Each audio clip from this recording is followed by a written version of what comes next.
Good morning, good afternoon, or good evening, depending on when you are listening to this. Welcome to my assembly. You are listening to Ms Osman.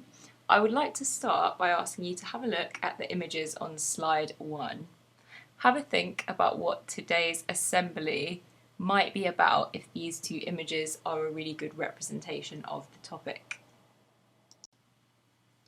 So you may have already guessed the topic, you may have guessed ideas around the topic, and now I'm going to ask you to do some self-reflection that hopefully will get you closer to guessing what the topic is. So how do you feel when you do the right thing, even if sometimes it's not always the easiest thing to do? And do you think it's important to do the right thing even if no one is watching? So as you're reflecting and you're asking yourself why that may be important, you'll be getting even closer to guessing the topic for today's assembly. So before I tell you what the topic is, I'm going to give you one more chance to have a guess. I'm going to go through 3 case studies and I want you to consider what you would do if you were in these positions and why. So the first one, you're at the corner shop picking up essentials for your family. The total cost of all of the items is £4. You give the cashier a £10 note. The cashier gives you your change and you leave the store. You don't notice until you walk out of the door, but the cashier has accidentally given you £8 back instead of £6. What would you do and why? Number 2, you've borrowed a video camera from school so that you can complete a project. Whilst you're walking around the academy, you trip and drop the camera. You notice a crack on the lens, but you're not sure if it was there before. You check to make sure the camera still works. It does. What do you do and why? And lastly, your class is taking a maths test. Your teacher has her head down for a moment and the person next to you leans over and whispers, "Psst, what's your answer for question 4? What do you do and why?" So I'm sure that you all have integrity at the forefront of your minds, or you've written it down, or perhaps you're having a conversation with someone at home about the topic of integrity. You may have written down these words instead: responsibility, respect, fairness, trustworthiness, or even honesty. And that's because all of those topics and all of those synonyms are heavily intertwined with our topic of integrity. So I'm going to start by really defining integrity and its importance. Integrity is the quality of being honest and having strong moral principles. It's derived from the Latin integer, which is a whole number, and therefore it refers to the state of being complete.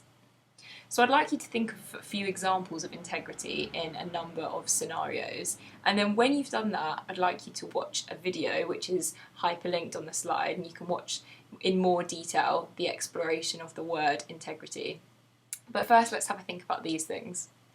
Can you think of examples of ways in which students should behave with integrity at school? What about in the workplace? What about in the community? And what about during this global pandemic? Can you think of a goal you have in the future?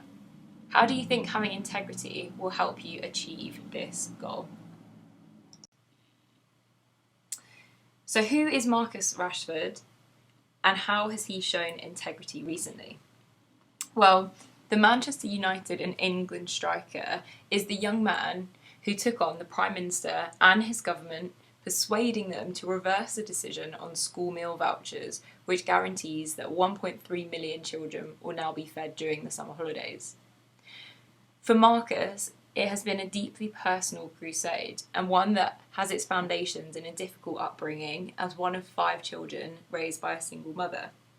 The 22-year-old has not forgotten his roots. Prime Minister Boris Johnson praised the England star contribution to the debate around poverty. The footballer said he was grateful that the Prime Minister did change his decision and that in a phone call, Mr Johnson had thanked him for using what I've built in a positive manner.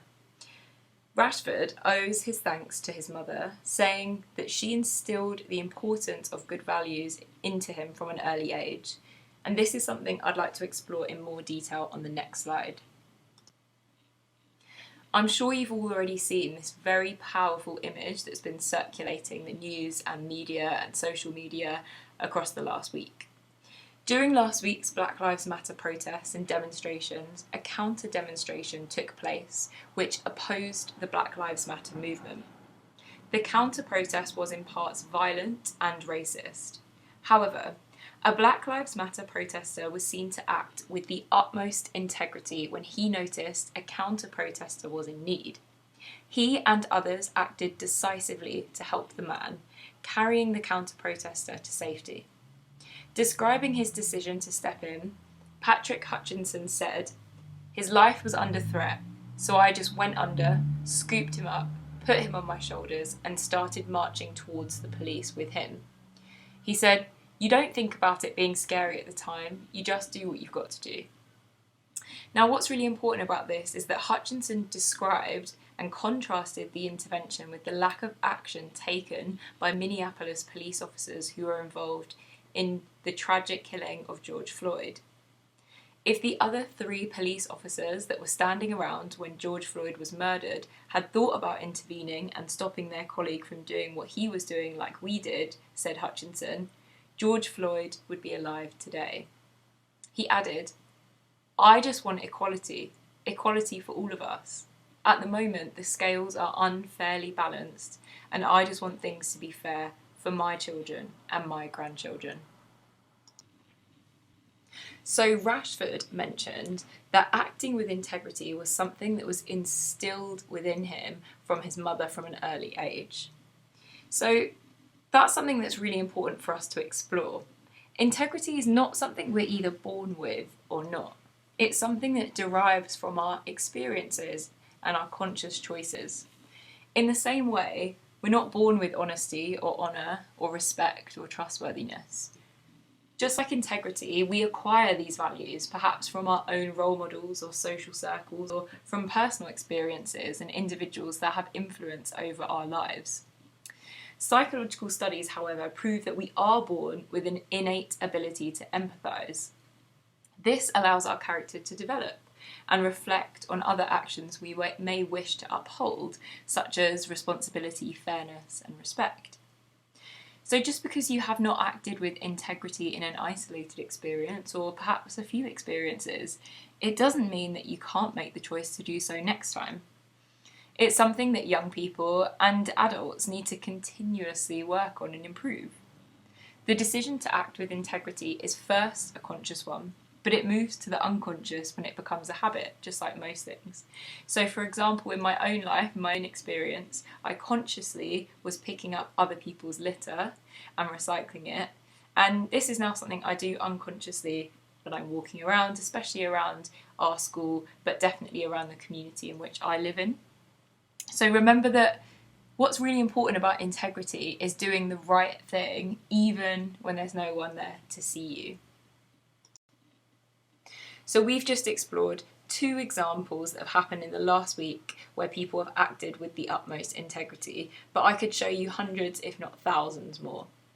But let's explore integrity a little bit more and work out how we can ensure that we are doing it in our everyday lives. So to live a life of integrity, you must be honest with yourself and others. You must tell the truth, even when it's not an easy thing to do. You must do the right thing, even when there's no one to see you do the right thing. You need to ask for help if you need it. If you give your word, you have to ensure that you deliver on it. You need to make sure that you have strong moral values and that you are conscious of upholding these. So let's have one more look at a 30-second example on YouTube of someone deciding to act with integrity.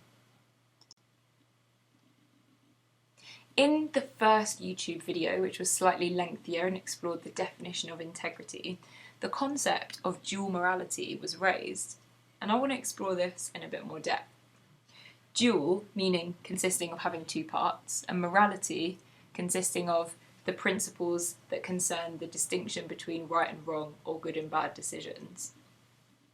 Stephen Fritz argued people find themselves in trouble when they possess a dual morality. What he means by that is the concept that one person might present a set of moral decisions or actions, but reverse these behaviours when they face temptation or the moment is convenient for them. And so I want us to remember the quote which we've brought up a few times in this assembly, that having integrity is about acting or doing the right thing even when no one is watching, even in the face of temptation, or even when the moment is convenient for you to do so. So I'd like to explore this case study, as I believe it raises one of dual morality, and I'd like to see if by the end of it you think that Dominic Cummings acted with integrity or not. Dominic Cummings is the advisor to the Prime Minister, and on the 23rd of March, the Prime Minister told the UK that they must stay at home. People were warned not to meet friends or family members they do not live with. Those with symptoms have already been told to self-isolate. 4 days later, Mr. Cummings is seen leaving 10 Downing Street, saying, "I suddenly got a call from my wife, who was looking after our 4-year-old child. She told me she suddenly felt very ill. So he went home, but after a couple of hours, his wife felt better and he returned to work." The government guidance here would state that if Mr. Cummings believed his wife may have had coronavirus, the guidance was that all household members who remain well must stay at home and not leave the house for 14 days. That evening, Mr. Cummings went on to explain that he returned home and discussed the situation with his wife. She was definitely ill. She might have COVID, although she did not have a cough or a fever. Mr. Cummings said that many people he worked closely with, including the Prime Minister, had had symptoms or were absent with symptoms. He said, "I thought there was a distinct probability that I had already caught the disease." Later, Mr. Cummings drove up to Durham with his family, arriving at roughly midnight. "I was worried that if my wife and I were both seriously ill, possibly hospitalised, there was nobody in London he could reasonably ask to look after his child and expose themselves to COVID." Just to return to the government guidance here, it is stay at home is the simple government advice for households where one or more members have coronavirus symptoms. The government page on essential travel stated, "Essential travel does not include visits to second homes, whether for isolation purposes or holidays. People must remain in their primary residence." So on the 12th of April, Mr. Cummings drives to Barnard Castle, which is about 25 miles from his parents' home in Durham, with his wife and his child. He explained that this episode, as needing to test his driving and his eyesight, was fine, before he had to make the long drive back to London. He said he'd been having problems with his vision and that he was driving the 25 miles to check his eyesight. Now, the 1988 Road Traffic Act states if a person drives a motor vehicle on a road while his eyesight is such, whether through a defect which cannot be, or one which is not for the time being sufficiently corrected, that he cannot simply, with any requirement as to eyesight prescriptions under the part of the Act for the purposes of tests or competence to drive, he is therefore guilty of an offence. And the Highway Code says you must report to the driver and vehicle licensing agency any health condition likely to affect your driving. So in summary, after all of this was put to Dominic Cummings, he insisted he did not break the law. He said, "I believe that in all the circumstances, I behaved reasonably and legally, balancing the safety of my family and the extreme situation in number 10. The legal rules do not cover the circumstances I found myself in." So I ask you this, considering all of the evidence that has been kind of brought to you on this slide, do you believe that Dominic Cummings acted with integrity or not? Having explored integrity in depth in this assembly, I want to leave you with some examples, some really common ones that you can start ensuring that you're doing in your own lives, in your communities, and especially at our academy. So, being on time, returning items to lost property, finishing schoolwork and homework to 100% of your ability, admitting and learning from mistakes, following rules and reporting when others have broken them, being honest with others, being true to yourself, working well with others as a team, apologising if you hurt someone's feelings, not cutting corners, accepting people as they are, surrounding yourself with honest people, kindly letting others know when they are not acting with integrity, being mindful of others, completing what you set out to do, doing something because it needs to be done, cleaning up a mess even if you didn't make it. So I'm going to leave you with a few sentences I'd like you to finish. But before I do that, you may have noticed the purple box which has appeared on the last few slides, and it reads, "Integrity is doing the right thing even when there is no one there to see you." I want this sentence and this phrase to become a mantra for you. I want it to be something that you say back to yourself and that you remember and keep close to you. I want it to be something that you say to other people to impart them with the wisdom of integrity, because it's doing something that is right, not so that you can be given praise. That should come, and I'm sure that will come, but it's something that you do because you know it's the right thing to do, even if there's no one to see you do it. So can you finish these sentences for me? To have integrity, you must be, and I want 4 separate criteria, please. Thank you for listening. Hello, Year 12, Miss Bella here. Whether you are religious, spiritual, or none of the above, you will have heard this saying at least once in your life. Treat others as you would like to be treated. Sounds easy, right? If it's easy, why are there so many examples of people doing the opposite in the world? From the oppression of particular groups in society to a small child knowingly crushing an ant with their foot. Just remembering those words and actively living by them will change not only your experience in life, but also the experience of those around you. They will gravitate towards your positive and inspirational energy. You will find that they will want to copy your habits of kindness and politeness. Don't believe me? Well, take the oh so serious London town and notice how few people smile on the underground or say hello. But yet, when you travel abroad, this expression of kindness comes more naturally and is never met with animosity or a judgment. Instead, it is almost always, reciprocated. A friendly good morning and a smile turns into a short exchange of greetings and head nods, smiles between 2 strangers. What an amazing feeling to start your day knowing that no one is judging you and you have the possibility to have something as simple as a good morning. When discussing morals, these ideas become more complex, but they needn't be. I mentioned the oppression you are all familiar with in this world for certain groups, and I mentioned the disregard we often have for creatures much smaller and helpless than us, like an ant, and how we may have at least once experimented with this power, knowing that there would be no repercussions. Morals are not at play when someone is murdered because of their demographic. Morals are not at play when a child or even an adult knowingly steps on an ant. Morals are in fact our own personal principles that we create as soon as we develop an understanding of the world we live in. We choose daily whether we will oppress. We choose daily whether we will ignore injustices. We choose daily whether we will exploit our power over those seemingly weaker than us. I speak to you again as the next generation that will need to use your morals to shape the ethics of the world you live in. I no longer step on ants if I see them. I also always find a way to save a spider rather than bring them unshamedly to their death because they got lost in my home. I will continue to speak up against injustices and oppression of others, and I encourage you to do the same. Start today if you have not already. Yes, it is actually that easy.